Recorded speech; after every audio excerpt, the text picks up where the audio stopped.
성공을 향해 가는 채널. I start with the what and the why. And I think that's the mistake most people make. And then how do you get confident?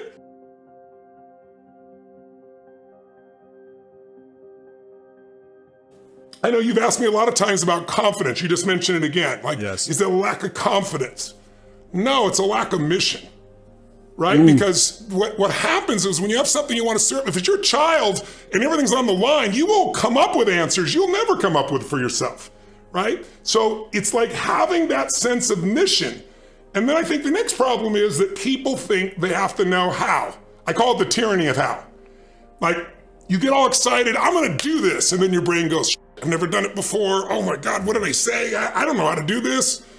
And they tend to focus on how to do it. And when you start with how, you're screwed.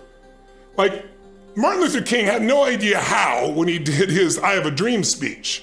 In fact, his wife was the one that pushed him because he was uncertain, right? If you know the real history, it's pretty interesting.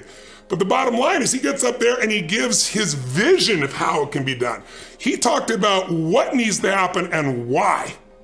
If you can figure out what you want and why you want it, and you get strong enough reasons that'll drive you late at night, it'll get you up early in the morning, and the reasons are different. Some people do it for nitty-gritty reasons. Some people do it for their kid.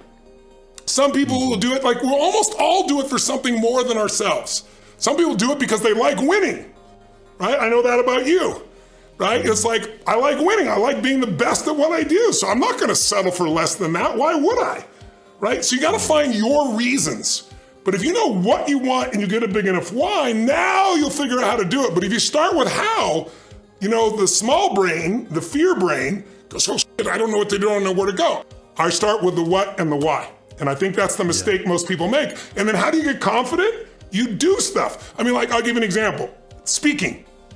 You know, it's supposedly outside of falling like the second biggest fear people have, public speaking. And, you know, you've trained yourself so you don't feel that challenge. But I don't feel that challenge. And I've done it a million times, but I didn't feel it early on. And the reason was I tried to explain to people, I'm not getting up thinking about how I'm doing. If I did, I'd probably be a horrible critic of myself because I can be brutal in those ways. I'm focused on how do I serve them? What do they need? What do they want? How can I serve? And when you're focused on others and how to serve them, there's no lack of confidence in you because if it's not working, you just change your approach because it's all about serving. People that are scared to speak are thinking constantly, how am I doing? Am I good enough? Am I strong enough? You'll never get confidence. Confidence comes from doing something so much. Confidence is tying your shoes, right? Confidence, Michael Jordan making 1,000 shots before you take a break every single day, 6 days a week. So you look at Jordan or you look at, you know, LeBron or you look at anybody who's the best in the world at what they do and you go, aren't they lucky? But if you actually study them, you'll see they're doing things, they're practicing in private things. 어떤 일을 시작할 때 자신감이 없어 시작을 못하나요? 그러면 사명감에 집중을 해보세요. 자신이 원하는 것을 이루기 위해서 많은 노력과 공부를 한다면 자신감은 저절로 생기게 될 겁니다.